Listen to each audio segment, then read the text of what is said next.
자, 이번 시간에는 이제 사림의 대두와 붕당 정치 들어가겠습니다. 이제 이 부분을 어려워하시는 분들이 굉장히 많으세요. 왜냐면 이제 뭐 예전하고 틀리게 예전에 좀 단편적이었는데 붕당 정치가 들어가면 막 분열되고 막 동인 서인에서 뭐 남인 북인에서 뭐 저쪽 가면 노론 소론 되고 뭐 시파와 벽파로 나뉘고 정신없죠. 자, 그 부분이어가지고 긴장을 좀 하실 건데요. 뭐 공부를 다 하신 그 상태니까 너무 긴장하지 마시고요. 저와 함께 이제 가볍게 가시면 됩니다. 자, 이제 책을 보시니까 사림의 대두가 나와요. 그렇죠? 사림의 대두. 신진사대부가 나와야죠. 자, 일단 신진사대부가 조선을 장악을 하게 되고요. 자, 이 신진사대부가 고려 말에 어떻게 되죠? 급진개혁파와 온건개혁파로 나뉘게 됩니다. 그렇죠? 그래서 급진개혁파는 정도전과 누구 있죠? 조준. 그렇죠? 여기는 이제 정몽주, 그리고 이색, 그리고 길재 이런 분들이 이제 나눠지고요. 그러다 보니까 이제 계속 이제 봐야 되는데, 자, 급진개혁파는 관악파라고 했어요. 관악, 관악을 중시하는데, 아무래도 관악이라고 하면 어딥니까? 저 공직사회죠. 그렇죠? 그쪽. 왜? 급진개혁파가 이기죠. 온건개혁파를 누르고 자기들이 맨 처음에 정권을 장악하기 때문에 관악을 중요시하게 되고, 이쪽은 이제 아무래도 사학 쪽. 요렇게 이제 발전되어 가고요. 그리고 이제 이들이 뭘 거치냐면 계유정난을 거치죠. 계유정난을 거치면서 이 계유정난 때 참여를 했다. 누가? 급진개혁파가 참여를 대부분 했어요. 그래서 이들을 훈구파라고 부르죠. 공훈이 있는 공신들. 그렇죠? 계유정난을 이제 반대했거나 그랬던 친구들은 이제 훈구파가 아닌 사림파로 바뀌게 되는 거예요. 그래서 이제 훈구와 사림이 이렇게 나뉘게 되는 것입니다. 자, 이렇게 아무튼 나뉘었죠? 훈구파와 사림파가 이렇게 등장을 하는 것이구나. 이렇게 아시고요. 자, 때는 이제 성종 때로 갑니다. 성종이 즉위하면서 누가 많죠? 이 친구들 많잖아요. 훈구파가 많아요. 그러니까 훈구파가 너무 많다 보니까 위압감이 늘죠. 성종이 좀 그래요. 그리고 훈구파 같은 경우는 나보다 땅이 많다 이거죠. 그래서 대토지를 소유하고 있고 그리고 뭐 사람들 자체가 이제 너무 많고 그리고 보니까 이제 우리 아버지 할아버지 때 그 신하들이잖아요. 그러니까 어떻게 보면 삼촌이에요. 삼촌들이 엄청나게 많잖아요. 그러니까 이제 성종은 어떻게 합니까? 사림을 등용하려고 해요. 그렇죠? 그래서 사림이 등장을 하는 것은 성종이 사림을 등용을 하고 있다. 이게 이제 시작이 되는 것이죠. 그렇다면 사림을 등용을 한다고 해서 사림파가 많습니까? 아니죠. 아직까지 훈구파가 많아요. 그렇죠? 훈구파와 사림파가 그래도 이제 양쪽 양대산맥으로 이제 시작이 되는 모습을 볼 수 있고요. 이 참의 책에서는 뭐가 나오죠? 사화가 나오죠. 그렇죠? 선비들이 화를 입은 사건인데요. 순서대로 한번 가볼까요? 무오사화죠. 자, 무오사화입니다. 무오사화는 뭐부터 기억을 하셔야죠? 김종직이 나와야죠. 그렇죠? 김종직의 조의제문이에요.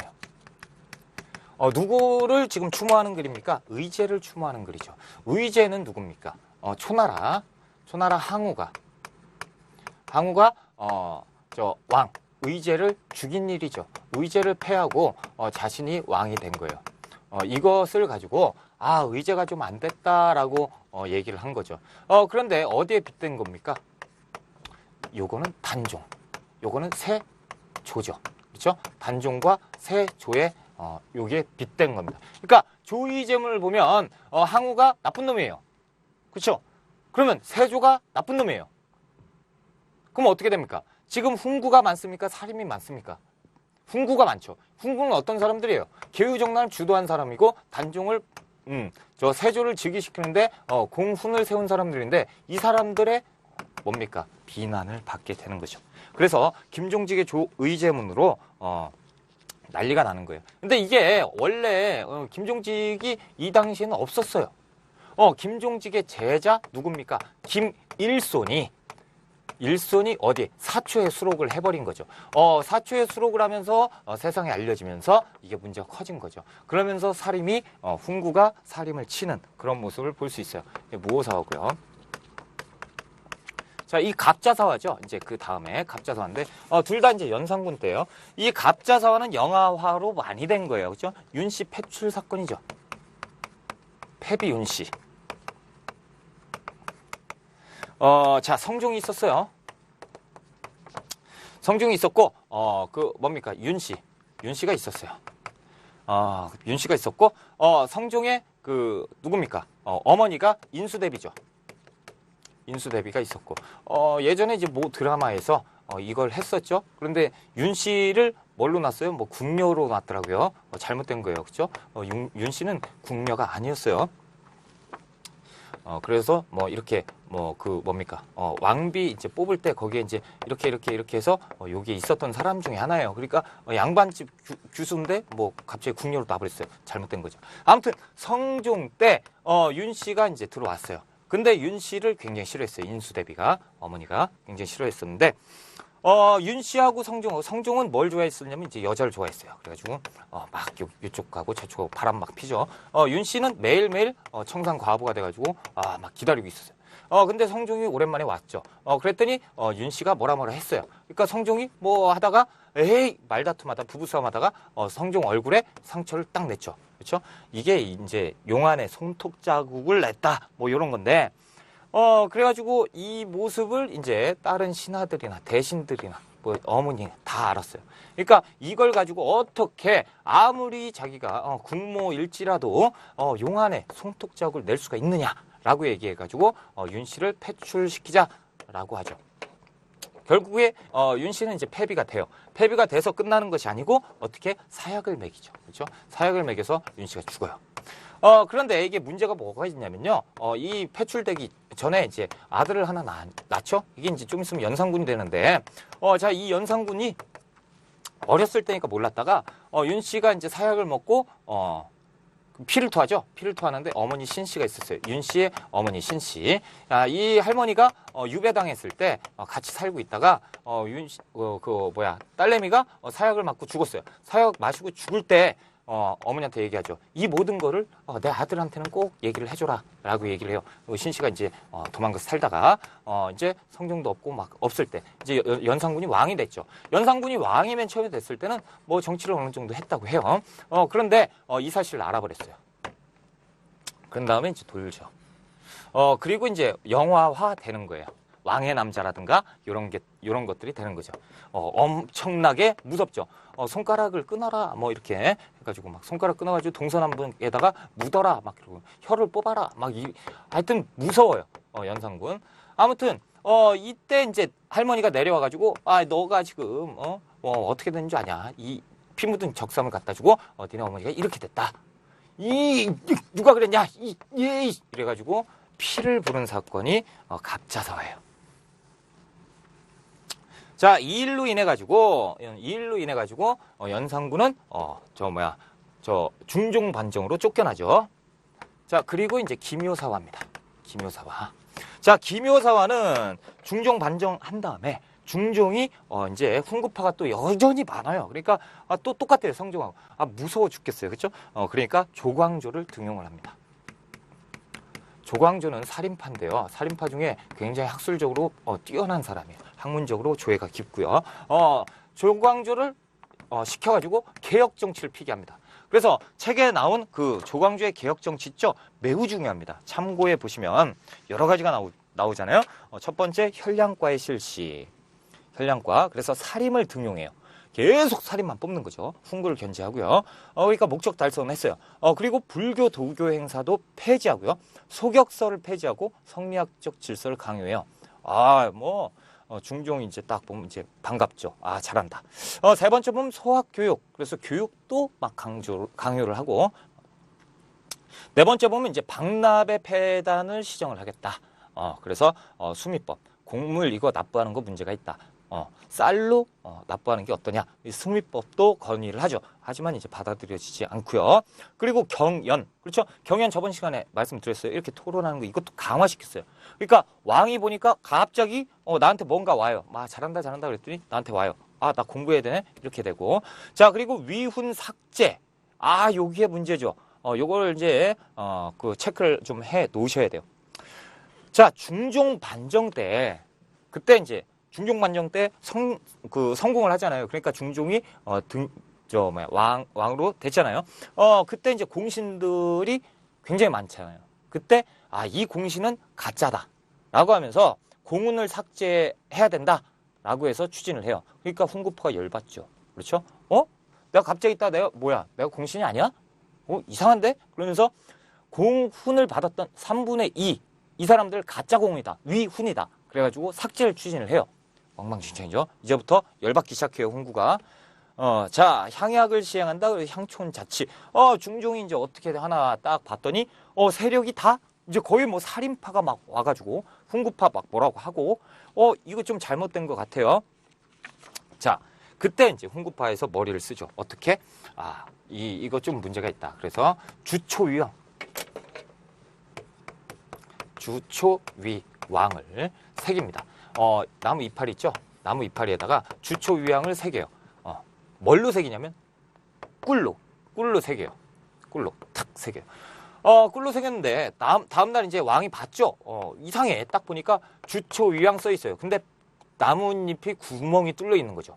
벌레가 갉아먹었는데 주초위왕이라고 갉아먹어. 이게 일이 되는 거예요. 왜냐면 주, 초 이게 왕이 된다라는 얘기인데요. 주초위왕 요거를 합치면요. 요게 되죠. 이게 뭡니까? 조예요. 조시성을 가진 사람이 왕이 된다는 거죠. 이거는 문제가 있다. 그리고 지금 돌아가는 판 자체가 얘가 뭐 하겠다. 역모로 몰아가지고 죽여버리죠. 그렇죠? 요런 사건이 있어요. 결국에는 사림이 또 두드러 맞았어요. 안타깝죠. 자, 을사사화입니다. 자, 을사사화인데요. 여기에서 이제 중종 때인데요. 중종 때가 아니고요. 중종 때 장경윤 씨가 있어요. 윤 씨, 장경윤 씨가 있고요. 그리고 문전윤 씨가 있어요. 문정윤 씨가 있어요. 두 분의 윤 씨가 있는데요. 이 두 분의 자식들, 두 분 사이에서 자식이 태어나는데 이게 이제 인종이고, 그 다음에 이제 이쪽이 이제 명종이에요.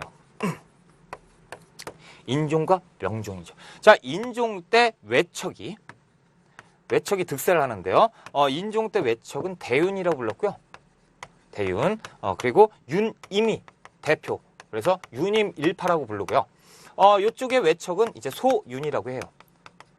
대윤 씨가 둘이니까 대윤, 소윤 이렇게 불러가지고 대윤, 소윤. 그래서 윤원형 일파예요. 윤원형 일파. 자, 요거는 뭐 내용까지는 아실 필요 없고요. 여기에서 이제 나중에 탄압을 했다라는 거예요. 탄압을 했고, 그래서 이제 요렇게 됐다. 자, 요것이 이제 을사사화예요. 그래서 무갑기을이라고 기억을 하세요. 무갑기을 됐습니다. 자, 이렇게만 기억하시면 되고요. 기억을 절대 잊으시면 안 되는 내용이 기묘사화예요. 만약에 사회에서 한 문제를 내라, 그럼 무조건 요거 냅니다. 왜? 낼 게 많아요. 조광조의 개혁, 제가 아까 읽어드렸죠. 엄청나게 많죠. 주초위왕, 요것도 얘기가 좀 되죠. 굉장히 많아요. 그 다음에 시험 문제 잘 나오는 게 이제 무호사화가 많이 나오고요. 그리고 거의 안 나와요. 거의 안 나오고, 요것도 이제 요새 이제 한두 문제, 뭐 10문제 중에 한두 문제 정도 이렇게 나오고 제일 많이 나오죠. 10문제 내면 한 5문제 이상은 여기에서 빼니까 저도 그랬고. 자, 이렇게 됐습니다. 자, 그래서 사화가 이렇게 됐어요. 그러니까 사화로 인해서, 사화는 누구와 누구와의 싸움이죠? 훈구와 살인파의 싸움입니다. 자, 훈구와 살인파가 싸워가지고 누가 이겼어요? 훈구가 살인파를 제거를 했죠. 그러니까 이 살인파는 이제 성종 때 등용을 해가지고 나도 정치에 입문을 했다라고 했는데 훈구가 이제 못 살게 구니까 에이 더러워서 못하겠네, 너네끼리 해먹어라, 그러고 도망가죠.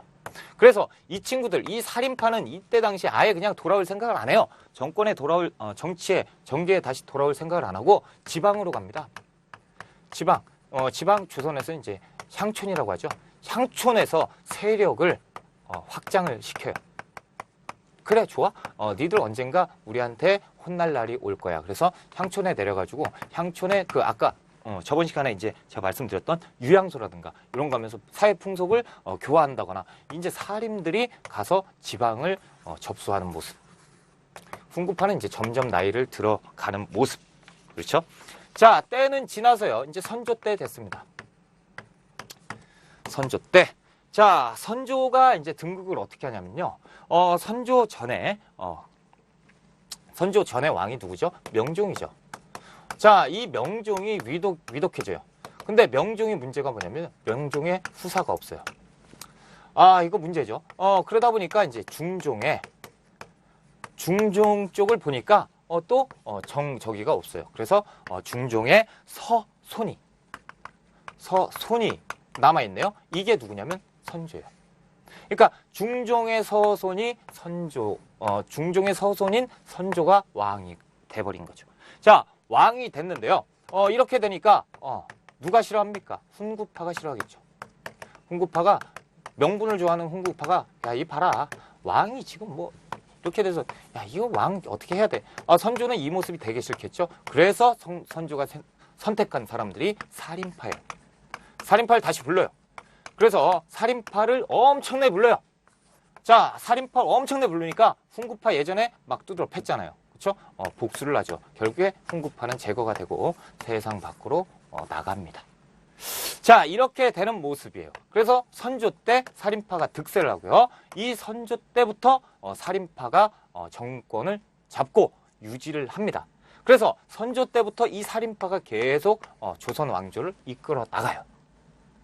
자, 이때부터의 정치를 붕당 정치라고 합니다. 그렇죠?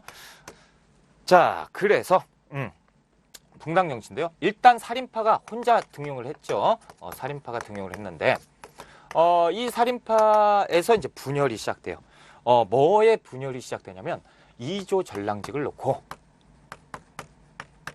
이조는 뭐죠? 문관의 인사를 담당하는 곳이에요. 문관의 인사를 담당하는 곳인데 이 전랑직이 문관이 이제 과거 급제를 하잖아요. 과거 급제를 하면 이 과거를 급제한 사람들을 얻다가 배치를 시키는 사람들이 이조 전랑이에요. 그분 낮아요. 품계는 낮은데 이조에서 이 몇 품이더라? 이조 전랑직 하여튼 5품인가 이렇게 낮아요. 낮은데도 불구하고 이런 어마어마한 권력을 갖고 있어요. 그래서 그 과거에 급제하면 이쪽으로 가야 돼요. 이조 전랑을 가야 고급 관료 힘있고 연줄 있는 곳으로 갈 수 있어요. 그 계단이에요. 그러니까 이조 전랑 막 가고 싶어 하는데 이때 정치판에는 누구밖에 없다고요? 살인파밖에 없어요. 훈구는 없잖아요. 그러니까 살인파 내부에서 여기 나 이조 전랑 그러면서 파벌이 나뉘게 되는데요. 김효원하고 이제 심의겸이 이제 싸웁니다. 김효원이 심의겸이 김효원이 이제 과거 급제를 하는데요. 심의겸이 이조 전랑 그쪽에 이조에 있었어요. 그리고 김효원이 장원 급제를 했는데도 불구하고 못 가요. 얘가 막 반대를 해요. 그런데 못 가는 그 부분을 이제 뚫고 김효원은 이조 전랑에 갑니다. 그 다음에 심의겸의 동생 심충겸이 또 장원 급제를 해요. 그러니까 김효원이 이거 좋아하겠어요? 장원 급제하니까 이조 전랑 반대합니다. 막 이런 식으로 막 왔다 갔다 해요.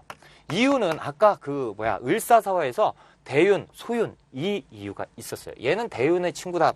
얘는 소윤파의 친구다. 막 그러면서 싸웠어요. 그러니까 요걸 놓고 파벌이 나뉘는 거예요. 김효원을 추대하는 파.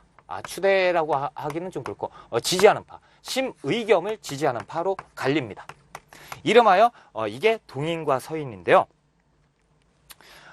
자, 경복궁 있죠? 경복궁을 기점으로 해가지고 동쪽에 있고 서쪽에 있어요. 누가? 김효원의 집이 동쪽에 있고요. 경복궁을 기점으로 심의겸의 집이 서쪽에 있었어요. 그러니까 김효원을 따르던 일파를 동인이라고 하고요. 자, 심의겸을 따르던 일파를 서인이라고 합니다. 그래서 이 동인과 서인으로 인해 가지고 정계가 이끌어 나갑니다. 이것이 붕당 정치인데요. 지금부터 이 붕당 정치를 하겠습니다. 자, 이제 이해가 되셨을 것 같고요. 이 붕당 정치는요, 공부를 이제 우리가 한 해, 두 해 해본 게 아니잖아요. 그렇죠? 한두 번 해본 게 아니기 때문에 얼마나 어려운 건지 아실 거예요. 지금 제가 하니까 쉬워 보이네 라고 하지만 이제 혼자 연습장 놓고 이제 해보시면 답이 안 나오죠. 에이, 외워버리자 이렇게 되죠. 그래서 제가 이제 여러 가지 연구를 했으니까요. 걱정 마시고 저만 따라오시면 됩니다. 일단 연습장 있으신 분은 연습장 꺼내가지고 지금 제가 이제 앞으로 쓸 내용을 따라오시는 편이 좋을 것 같은데요. 혹은 이제 책의 뒤편에 보시면 그림으로 나와 있는 데가 있어요. 그래서 붕당 정치를 제가 실어놨거든요. 단원 마무리에 이제 사진 그쪽에서 이제 참고하셔도 괜찮고요. 자, 이제 드디어 들어가겠습니다. 자, 동인과 서인의 분열까지 했어요. 자, 여기서부터 이제 칠판 다 쓸 거예요. 끝까지. 자, 선조. 자, 선조 때고요. 일단 선조 때 동인과 서인이 분열을 했죠. 서인을 좀 올릴까요? 서인을 좀 올립시다. 동인과 서인이 이제 나눠졌습니다. 여기 어디에서 나왔죠? 한 몸에서 나왔어요. 살인파에서 나왔고 뭐 때문에 분열이 됐다고요? 이조 전랑직 때문에. 그렇죠? 이렇게 분열이 됐습니다. 자, 이렇게 이제 동인과 서인이 막 나뉘어가지고 막 싸우고 있었어요. 그리고 선조 때 이게 극심한 거를 보여주는 게 그 임진왜란입니다. 그렇죠? 선조 때 일본에서 우리나라를 파견을 해라. 사실은 파견을 해가지고 우리나라 지금 많이 변했으니까 와서 우리나라 어떻게 변했는지 이제 보고 판단을 해라. 라고 해서 동인과 서인을 보내는데요. 동인과 서인을 보내서 파견을 해가지고 왔는데 동인과 서인이 싸우죠. 뭐라고? 선조한테 전쟁이 날 것 같습니다. 아닙니다. 안 날 것 같습니다. 둘 다 전쟁이 날 건 뻔히 알고 있었는데도 불구하고 그렇게 보고를 했어요. 선조는 어떻게? 전쟁이 안 난다라는 편에 서가지고 막 이끌었죠. 문제예요. 단지 분당 정치, 그러니까 당이 틀리다는 이유 하나만으로 전쟁을 일으킨 거죠. 아무튼 동인과 서인이 극심한 대립을 피고 있을 때요. 동인 쪽에서 분열이 생깁니다. 그게 이제 남인과 북인인데요. 남인과 북인의 분열이 생깁니다. 이렇게 할까요? 자, 이유는 이제 아시는 분은 아실 거고 정여립 모반 사건인데요. 정여립 모반 사건. 요거는 시간 관계상 제가 설명드리긴 좀 그런데 정여립이라는 사람이 이제 저 서인 쪽에 있다가 동인 쪽으로 가서 그렇죠? 거기에서 이제 모반을 했다. 이게 확실하진 않아요. 그 반역을 그러니까 역모를 꾀했는지 안 했는지는 확실하게 모르는데 이제 꾸민 거죠. 꾸며서 정여립 모반 사건이다. 그래서 정여립을 따랐던 모든 무리를 없애자 막 이런 그런 것들이 이제 시초고요. 시작이고 그리고 결국에는 어떻게 되냐면 건저의 문제예요. 건저의 문제는 세자 책봉 문제예요. 세자 책봉 문제. 왜냐면 선조 때 무슨 일이 터져요? 임진왜란이 터진단 말이죠. 그러니까 임진란이 터지면서 선조 막 피신 가고요. 우리나라가 막 한반도가 외구가 다 쳐들어와서 다 접수를 하잖아요. 거의 접수를 하니까 왕의 그 안전도 보장받지 못해요. 그러니까 그런 상황에서 어떻게 해야 돼? 세자를 빨리 만들어야 된다라고 하는 그런 바람이 불죠. 그래서 신성군을 떠받드는 그쪽 지지하는 쪽과 광해군을 지지하는 쪽으로 나뉩니다. 이 광해군을 지지하는 쪽이 북인이에요. 그렇죠? 결국에는 이제 북인이 집권을 하죠. 그래서 광해군 때는 북인이 집권을 합니다. 자, 그리고 서인은 그대로 가는 거예요. 서인도 공존 체제로 가요. 동인과 서인, 남인, 북인, 서인으로 가게 되는 거예요. 그러니까 광해군 때 당연히 북인과 같이 갈 수밖에 없죠. 나를 지지해 줬는데, 그리고 내가 왕이 됐는데, 그리고 북인은 굉장히 진취적이에요. 그래서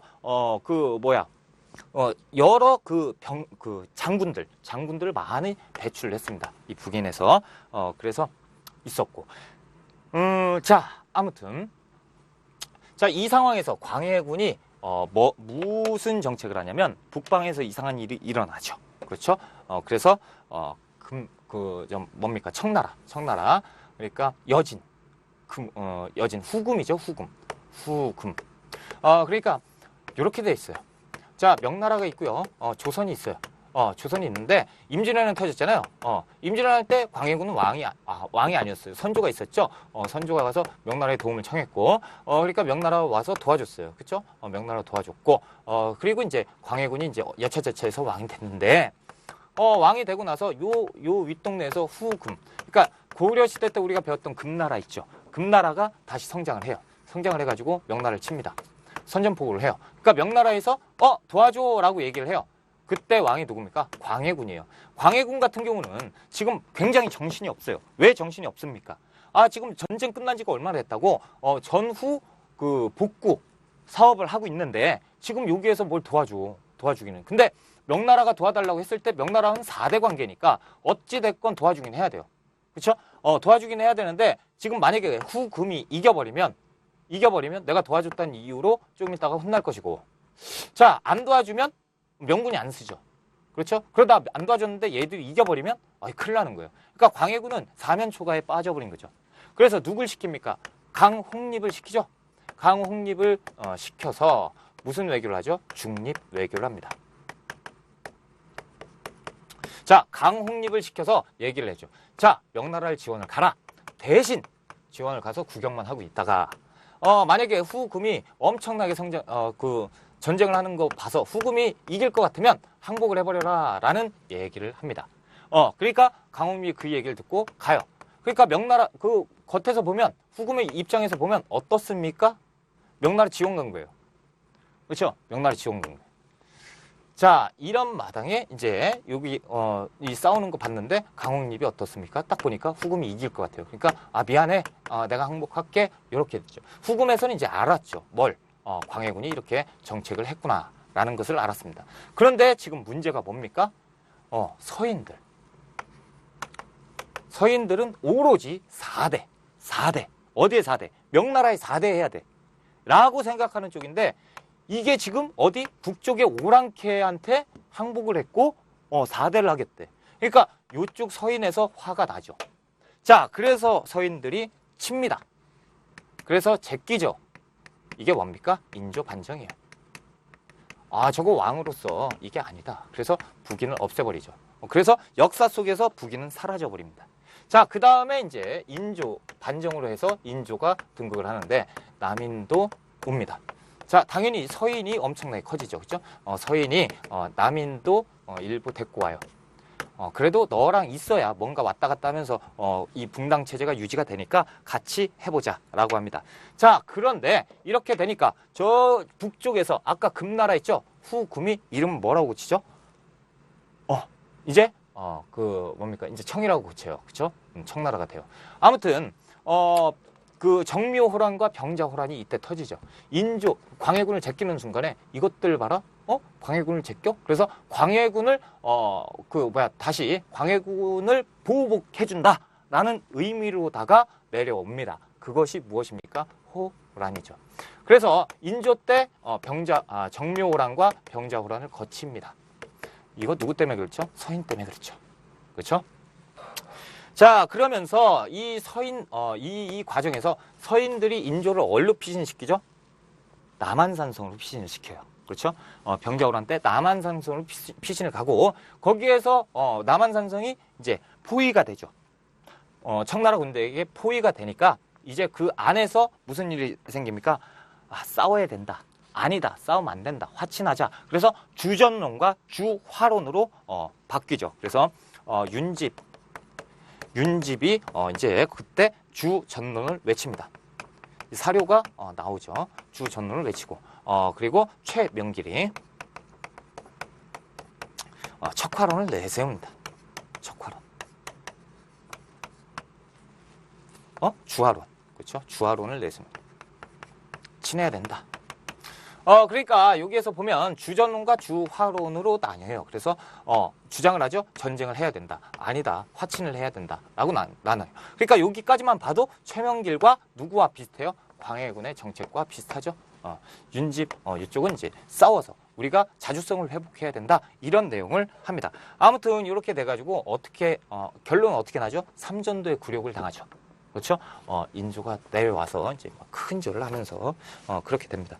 우리 이제 봐줘라 이렇게 해서 4대를 하게 되죠. 또 청나라하고 4대를 하는데 그걸로도 모질라다 이거죠. 그래서 어떻게 합니까? 인질로 데리고 가요.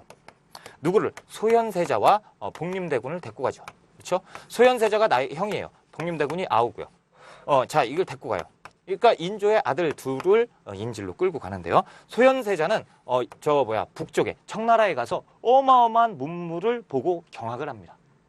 이야, 이 기술이 엄청나게 우리보다 발전이 돼 있었구나. 우리가 작은 나라였구나. 쟤들 엄청나게 큰 나라인데 우리가 일단 저 기술 배워야 뭘 해도 할 거 아니냐라는 생각을 갖게 되고요. 이 복림대군은 어린 나이에 인질로 끌려갔으니까 우리 아버지가 엄청나게 혼났거든요. 그러니까 우리 아버지의 체면 말이 아니죠. 죽을 때까지도 니들은 내가 용서하지 못해. 이런 생각을 갖고 있어요. 한 10년 동안 인질이 돼가지고 돌아오죠. 돌아왔을 때 인조한테 가서 얘기하죠. 소현세자는 거기에서 뭡니까? 벼루를 갖고 와요. 굉장히 좋은 벼루인데요. 이걸 갖다 주면서 아버지 제가 인조라고 쓸까요? 제가 북쪽에 가서 보니까 쟤들 기술이 엄청나게 뛰어나다. 우리가 일단 저걸 배워야 저걸 알아야 우리가 이길 뭔가를 만들지 않겠냐라고 얘기를 하고요. 복림대군은 아버지 쟤들은 내가 어떻게 할 수 있습니다. 그렇죠? 북벌을 주장합니다. 그러니까 북학을 주장하고 북벌을 주장하는 거죠. 인조는 누굴 좋아하겠어요? 복림대군 좋아하죠. 그렇죠? 소현세자는 어떻게 됩니까? 이거 봐라, 이거 정신 못 차렸네. 야, 니네 아버지가 이렇게 됐었다고 아들내미 잘못 키웠구만. 이렇게 돼버리는 거고. 그렇죠? 아무튼 이런 일이 있었습니다. 자, 그래서 그 다음에 복림대군이 왕이 되는데요. 그 왕이 효종입니다. 자, 복림대군이 왕이 됐다고 했어요. 복림대군이. 그러니까 복림대군이 왕이 되는 순간에 뭘 얘기하겠습니까? 북벌을 얘기하겠죠. 북쪽을 정벌하자! 라는 얘기를 할 것입니다. 그래서 북벌에 대해서 여기다 쓸까요? 북벌에 대해서 송시열, 송중길, 이완, 임경업 이런 장수들을 시켜가지고요. 성곽도 수리하고 북벌에 대한 군대도 만들어요. 자, 이런 군대들을 막 만들어요. 자, 이것이 이제 이 효종 때 북벌론입니다. 북벌론 당연한 거죠. 복림대군이 왕이 됐으니까 당연한 거예요. 자, 그런데 북벌이 이루어집니까? 이루어지지 않습니다. 그죠? 오히려 자, 여기에 이제 청나라에서 청나라를 치려고 군대를 만들어요. 그래서 조총부대를 만듭니다.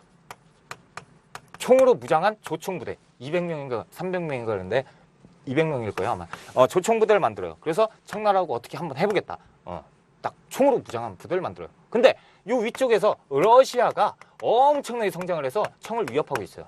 청나라에서 우리 여기에서 뭐 하는 것도 하는 건데 얘들 막아야 되는데 여기 옆에 조선이라는 나라가 있다.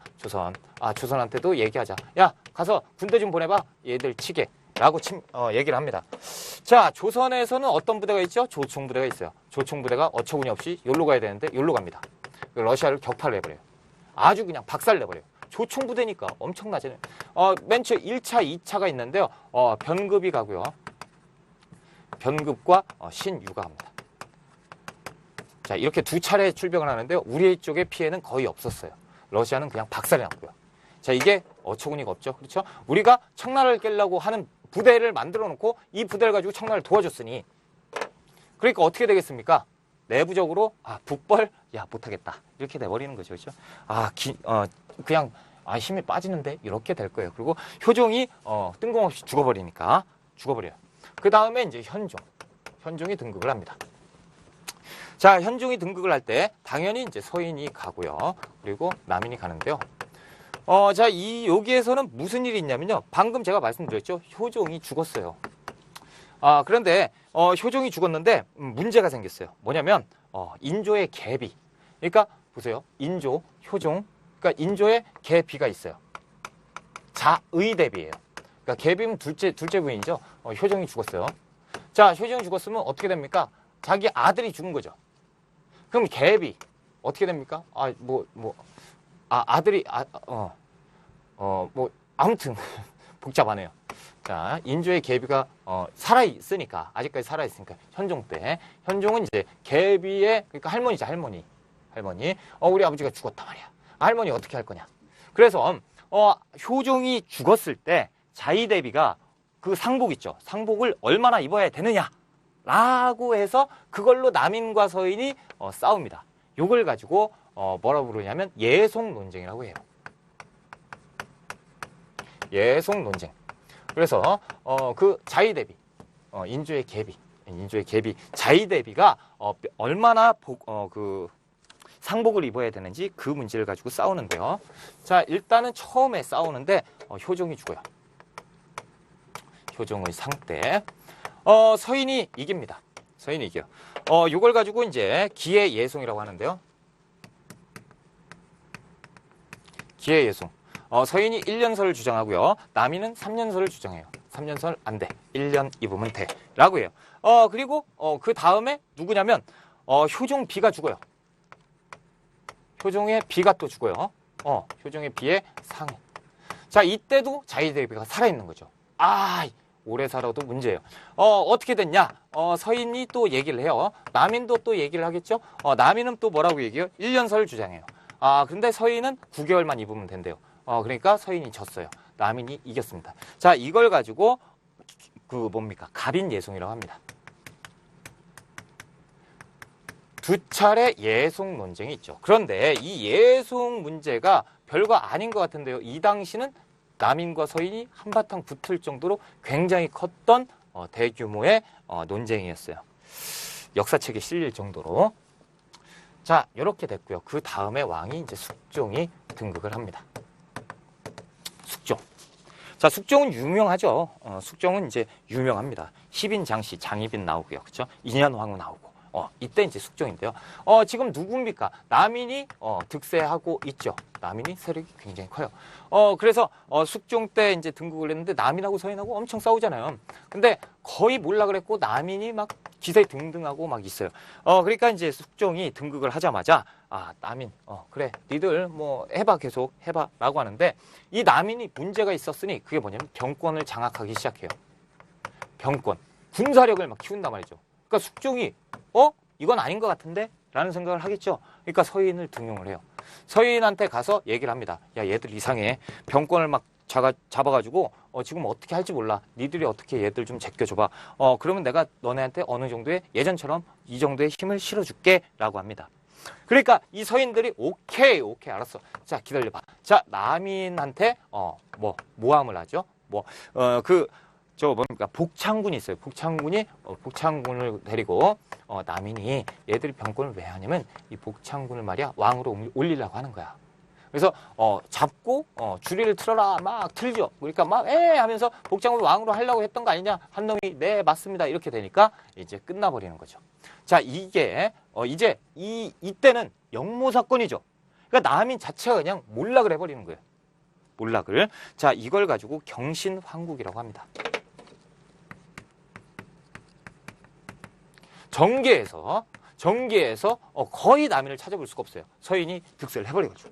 그렇죠? 거의 뭐 죽여버리겠다 뭐 이런 거잖아요.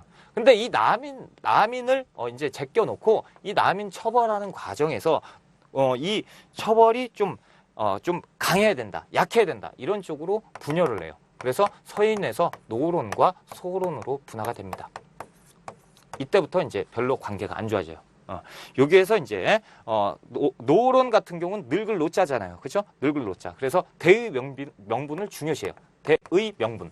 그러니까 예전으로 따지면 인조 때 서인 같은 경우죠. 그렇죠? 무조건 저쪽에 충성을 다해야 된다. 소론 같은 경우는 그거는 그렇고 실리를 추구해야 된다. 그러니까 북학 이런 쪽으로 조금 더 힘이 실고 이게 FM적으로 제가 이렇게 말씀드리는 건 아니에요. 그런 성향이 있었다라는 것이죠. 근데 이게 분열이 되려고 하는 찰나에 숙종한테 문제점이 하나 생겼어요. 뭐냐면 숙종은 인현황후가 있어요. 인현황후가 있고 그리고 이제 희빈장씨가 있죠. 희빈장씨가 있는데요. 인현황후하고 숙종 사이에서는 문제가 있었으니 아들이 없어요. 근데 희빈장씨하고 숙종 사이에서 아들이 태어나 버렸어요. 자, 이 큰일 났죠. 어떻게 됩니까? 이제 세자 책봉에서 걸리는 거예요. 이제 조금 남아있던 남인이 이제 얘기를 하는 거죠. 자, 봐라. 일이 이렇게 됐잖아. 이 세자로 책봉해야 되잖아.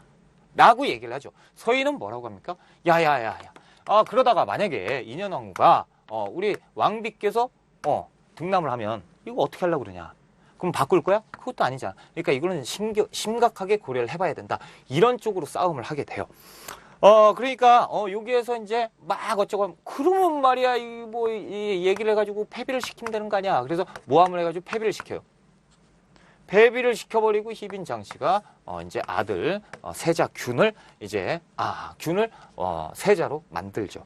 자, 요것이 이제 기사환국인데요. 기사환국. 그래서 기사환국으로 인해서 남인이 주장했던 대로 균이 세자로 책봉이 되는 이런 상황이 벌어지고 인현왕후는 패비가 돼버리는 이런 상황이 벌어집니다. 그러니까 서인들은 와 열받죠. 여기서 반대를 막 합니다. 이거는 그렇지만 급하긴 급하지만 요것 때문에 안 된다. 만약에 나오면 어떻게 할 거냐. 요게 대표적인 사람이 송시열이에요. 송시열이 계속 주장을 합니다. 야, 안 돼. 반대, 무조건 반대. 그러니까 숙종이 더 한번 해봐. 반대, 사형 매겨가지고 죽여버려요. 그러니까 서인은 몰락할 수밖에 없죠. 남인이 기세 등등 해버립니다. 자, 이런 과정입니다. 자, 이런 과정에서 생각해보니까 희빈장씨가 칠거지야. 막 질투도 심하고 막 엉망진창이잖아요. 그러니까 이제 그리워요. 누가? 인현왕후가 그리워요. 그래서 인현왕후를 보기를 좀 시켜보고 싶은데라고 막 그런 생각을 하고 있을 때 그럴 때 남인은 당연히 어떻게 합니까? 말도 안 되는 소리 하지 마라. 라고 되겠죠. 그렇죠? 서인은 어떻게 합니까? 맞다. 봐라. 지금 막 질투 심하고 지금 어떻게 될지도 모르고 막 그러지 않냐. 어떻게 해야 되죠? 인현왕후를 다시 복위를 합니다. 그래서 인현왕후가 이제 다시 복위가 되는 이 사건이 있었으니 이것이 갑술왕국이에요. 당연히 어떻습니까? 서인이 주장을 했겠죠. 그래서 서인이 집권하고 남인이 집권했다가 서인이 다시 집권하고 우리가 영화에서 보는 장면이 이 장면이에요. 그렇죠? 희빈장씨 사약을 먹이라 그러죠. 안 먹으니까 막 입 열어가지고 그렇지 사약 집어넣고 막 에이 야 나나 뭐 그랬대요. 아무튼 그거는 이제 극화시킨 거고요. 실질적인 내용은 남인과 서인이 요래요래 했었다라고 한 거죠. 인현왕후가 우리가 알고 있듯이 희빈장씨는 막 독한 여자 그리고 인현왕후는 막 착한 여자 이렇게 알고 있는데 사실은 그랬는지 안 했는지는 잘 모르겠어요. 그죠? 이런 정치적인 배경 때문에 극화시키지 않았나 그런 생각이 좀 들고요. 제 생각이에요, 그냥. 아무튼 그렇습니다. 자, 숙종 때 이런 일들을 많이 겪었죠. 그렇죠? 그래서 결국에 인현왕후가 복위가 되고요.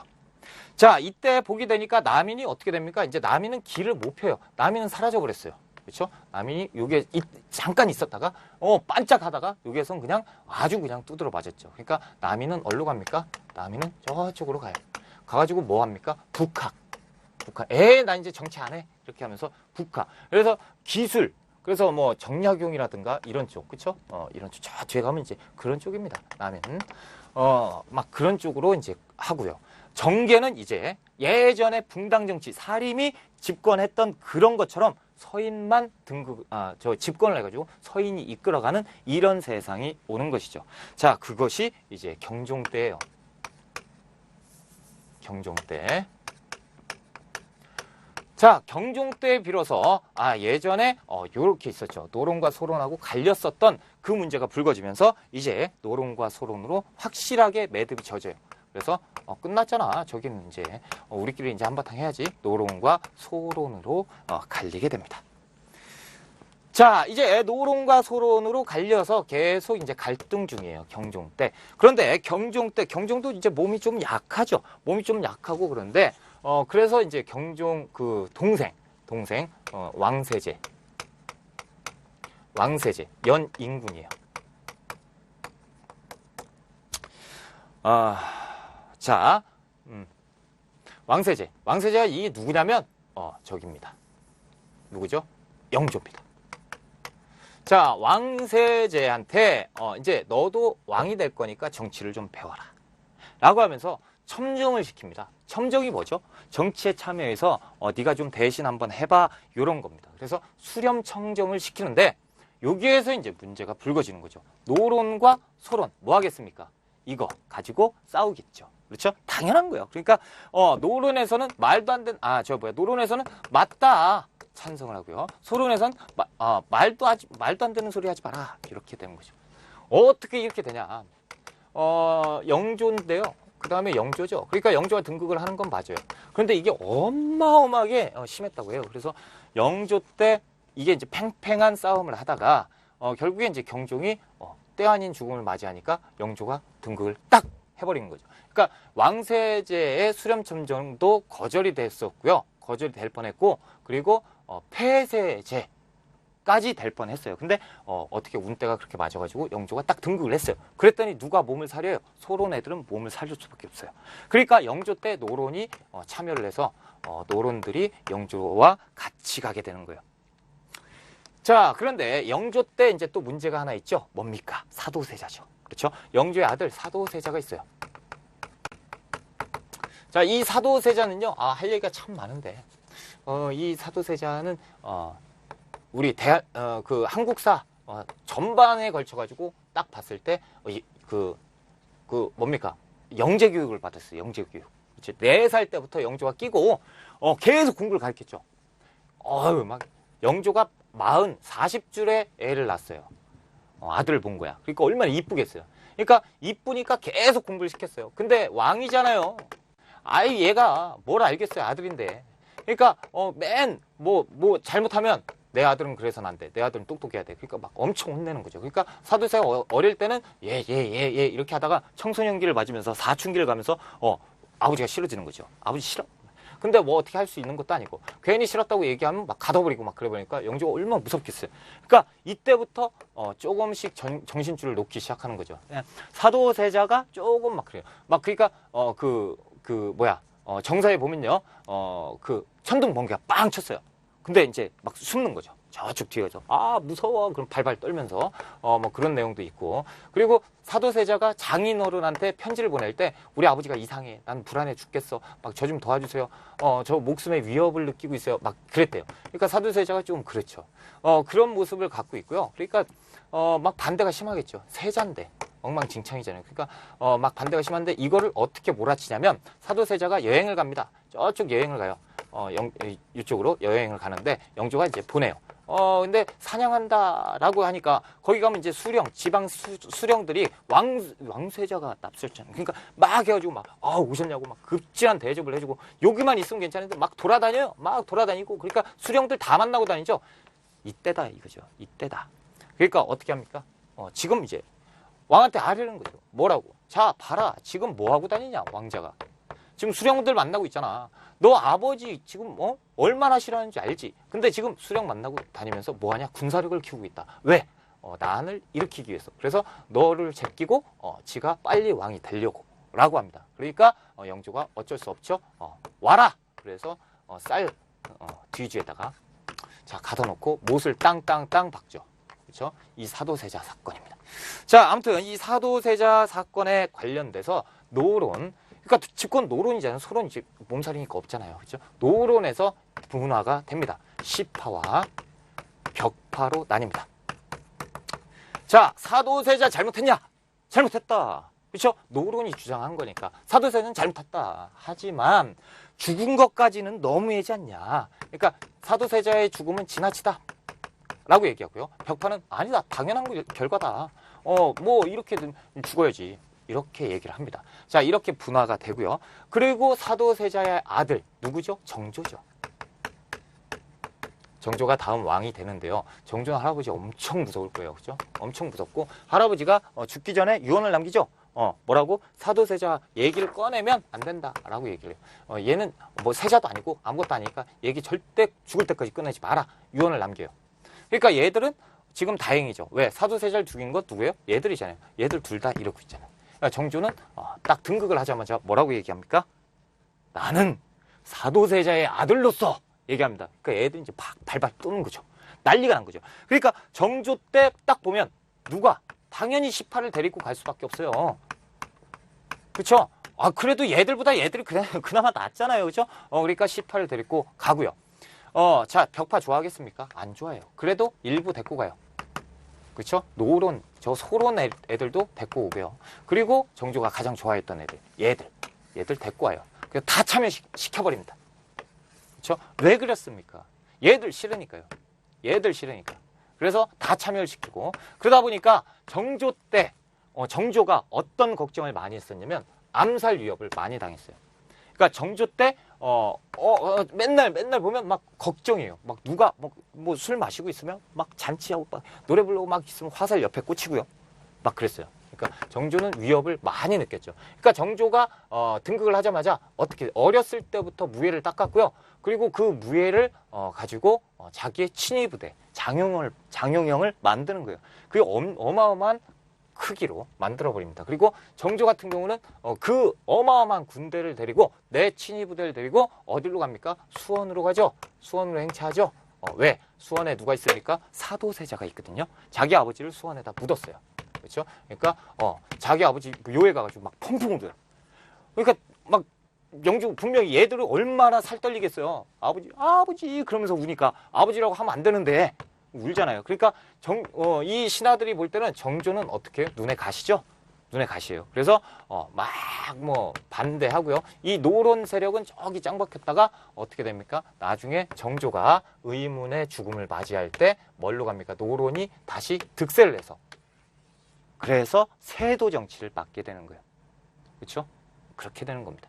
그래서 이것이 붕당 정치입니다. 자, 이렇게 장황하게 설명을 드렸는데요. 일단 붕당 정치를 볼 때, 자, 인조에서 숙종 어디 있습니까? 숙종까지. 여기는 이제 붕당 정치가 어떻게 되고 있습니까? 붕당 정치가 발전되고 있죠. 계속 왔다 갔다 하면서 숙종 때까지 이어져요. 잘 진행이 되어 오다가 숙종 때부터 어떻게 되죠? 환국이 일어나요. 환국은 정신없이 뒤집혀버리는 거예요. 갑자기 뒤집어 버리고, 그렇죠? 그래서 상대 세력을 없애버리고 뒤집어 버리는 것. 그래서 일당 전제화가 되죠. 일당 전제화가 됩니다. 일당 전제화라는 건 뭡니까? 붕당 정치의 변질을 나타내고 있어요. 이제 왔다 갔다 하는 모습이 없어요. 나만 정상이야 라고 얘기를 하고요. 자, 그리고 숙종 때 맨 처음에 시작했는데 잘 안 된 거 뭐죠? 탕평책이에요. 니들 싸우지 마 라고 얘기를 합니다. 탕평책. 싸우면 내가 혼내줄 거야 라고 하지만 보세요. 왕이 시켜요. 남인 좀 어떻게 해봐. 자, 야, 얘네 서인 애들 이상해. 자, 남인 어떻게 없애버려. 왕이 시켜요. 탕평책을 자기가 이행을 못하고요. 그런데 숙종 때 탕평책을 시행했다는 거 의미가 있어요. 처음 시행한 건 숙종 때입니다. 그리고 이제 경종 거치면서요. 영조와 정조 때 어떤 정책이죠? 탕평 정치를 피죠. 탕평 정책을 피고 이 다음이 탕평 정책의 부작용, 그렇죠? 사이드가 나타나죠. 그래서 세도 정치가 나타나는 겁니다. 자, 이렇게까지 하면 붕당 정치는 마무리가 되는데요. 자, 여기에서 이제 책으로 가서 책을 어디를 펴시냐면요. 양난의 극복과 대청관계 피세요. 양난의 극복과 대청관계. 5절입니다. 5절. 왜군의 침략 나오죠? 여기에서 이제 짚어갑니다. 외란. 그래서 임진 외란이 터집니다. 그렇죠? 거기에서 수군면에 보면 한산도 대첩 있죠? 한산도 대첩 체크를 좀 해주시고요. 하객진이 여기서 나오는 거예요. 그래서 적군 100여 척을 격파를 내버리죠. 전세가 역전됩니다. 명이 또 참전을 해가지고 그거 아셔야 되고 조선군의 정비 제가 별표해놨죠? 매우 중요합니다. 그러니까 휴전이 있은 다음에 조선군이 이제 정비를 하는데 훈련도감을 설치하는데 포수, 사수, 살수로 돼 있죠. 그래서 총, 활, 창으로 무장한 군대. 소고법도 실시를 해요. 양반에서 천민, 양반에서 노비까지 편제를 합니다. 이 부분은 다 조선 후기 편에서 제가 자세하게 설명을 드릴 거예요. 그 옆에 가시면 이제 광해군의 중립외교, 그 아래 정묘호란, 호란의 양난, 그러니까 호란 2번 있죠. 정묘호란에서요. 후금의 동그라미를 치세요. 정묘호란. 그리고 과정에서 보면 광해군을 위해 보복한다 밑줄 치시고요. 정봉수의 숫자 동그라미 치시고요. 이립에 립자를 동그라미 한번 쳐보세요. 그리고 결과에서 형제관계가 수립됐다. 그래서 수립 동그라미 쳐보세요. 형제관계 동그라미, 형제 동그라미 치고. 그렇다면 정묘호라는 후금과 형제관계를 수립했죠. 외울 거 있습니까? 이상한 게 없죠.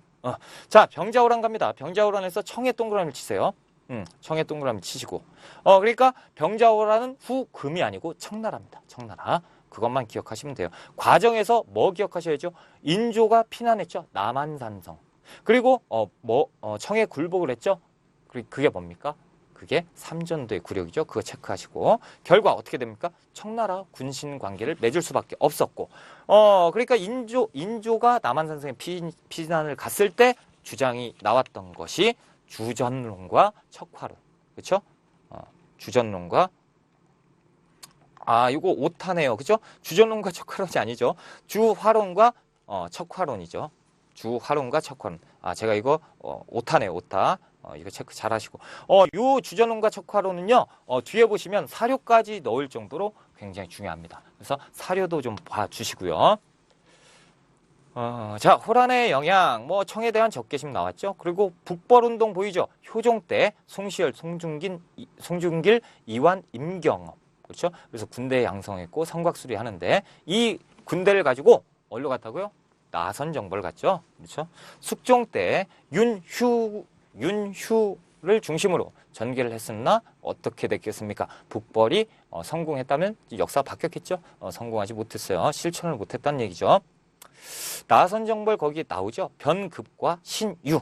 그래서 두 차례 이 조총부대를 가지고 데리고 갑니다. 자, 절대 착각을 하시면 안 되는 것이 무엇입니까? 나선정벌은요, 북벌하고 전혀 상관이 없어요. 북벌하려고 했던 그 군대가 러시아를 친 거죠. 다시 얘기하면 청나라를 치기 위한 군대가 청나라를 도와줬어요. 그게 나선정벌입니다. 자, 그리고 북학운동 있죠. 북벌이 실패하니까 어떻게 됩니까? 어차피 끝난 거. 그러면 좋은 문화라도 배우자. 선진 문물을 배우자. 이런 운동들이 전체가 아니고 일부 생겨나기 시작하는 거예요. 이게 이제 조선 후기로 가면서 뭘로 발전됩니까? 실학으로 발전이 되는 거고요. 됐습니다. 야, 어떻습니까? 지금 딱 보면 저는 뿌듯하거든요. 아름답다. 여러 가지가 이렇게 정리가 됐으니까.